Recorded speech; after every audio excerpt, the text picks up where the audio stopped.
যে মানুষ সবার কাছে সহজভাবে সব কথা বলতে পারে সত্যিকার অর্থে সেই ভালো থাকে। আর যে মানুষ যে কথা বলার দরকার কিন্তু সে সহজভাবে সবার কাছে বলতে পারে না, সত্যিকার অর্থে সে মন থেকে আসলে অনেক কষ্টে থাকে। আসসালামু আলাইকুম সবাইকে। তো আজ সকাল থেকে ভিডিওটি স্টার্ট করলাম যারা বেবির জন্য নাস্তা তৈরি করছি। তো যারা বেবির জন্য হচ্ছে গিয়ে আজ সকালবেলা পাউরুটি টোস্ট ঝটপট তৈরি করে ওকে নাস্তা খাইয়ে এরপর আমি কিচেন রুমে চলে আসলাম রান্না করতে। তো আজ হচ্ছে গিয়ে আমি নদীর ছোটো মাছ রান্না করতেছি, আর এগুলো হচ্ছে নদীর পাঁচমিশালি ছোটো মাছ। আর নদীর এই ছোটো মাছগুলো এত বেশি মজার হয়, আর আমি সব সময় ছোটো মাছগুলো এভাবে হাতে মাখিয়ে একদম সব মশলা দিয়ে এরপরও হচ্ছে কি সরিষার তেল দিয়ে হাতে মাখিয়ে চুলা রাসটা কমিয়ে মানে বেশ কিছুক্ষণ জন্য কষিয়ে নিই। যদিও এই মাছগুলো বেশিক্ষণ কষানো যায় না, খুবই নরম থাকে মাছগুলো। তা আমি হচ্ছে গিয়ে বেশ কিছুক্ষণ কষিয়ে এরপরে হচ্ছে গিয়ে মাছগুলো রান্না করি। আর অন্য চুলায় হচ্ছে গিয়ে আমি টাকি মাছ ভাজি করে নিচ্ছি ভর্তা তৈরির জন্য। তো আজকে দুপুরের মেনু হচ্ছে টাকি মাছ ভর্তা আর হচ্ছে গিয়ে পাঁচমিশালি হাতে মাখা মাছ। এই মুহূর্তে যারা আমার ভিডিওটি দেখা শুরু করেছেন প্লিজ একটা লাইক দিয়ে ভিডিওটি দেখা কন্টিনিউ করবেন। সেই সাথে যারা নতুন এসেছেন প্লিজ চ্যানেলটাকে সাবস্ক্রাইব করে দিবেন। আর যারা অলরেডি সাবস্ক্রাইব করেছেন তাদেরকে অসংখ্য ধন্যবাদ।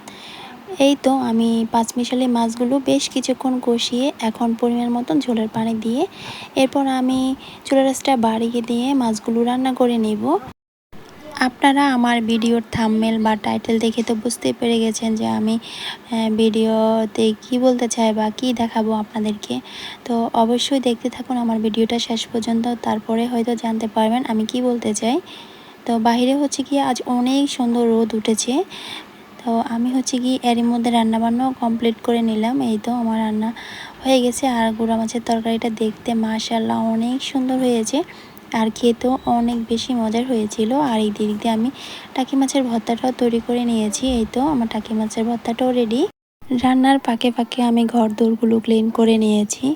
তো আমি হচ্ছে গিয়ে বেডগুলো গুছিয়ে এরপরে হচ্ছে গিয়ে ফার্নিচারগুলো মুছে নিয়েছি। এত পরিমাণ ধুলাবালু পরে কি বলবো, আর ধুলাবালুর যন্ত্রণায় আমি একদম বিরক্ত হয়ে গেছি। তো প্রতিদিনই হচ্ছে গিয়ে ফার্নিচারগুলো মুছতে হয় আর কি।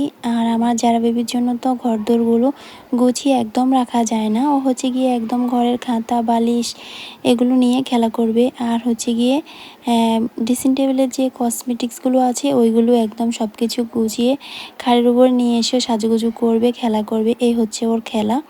তো ইদানিং ও আমাকে খুব বিরক্ত করছে। আর এখন আমি শামিমার গায়ে হলুদ নিয়ে কিছু কথা বলবো।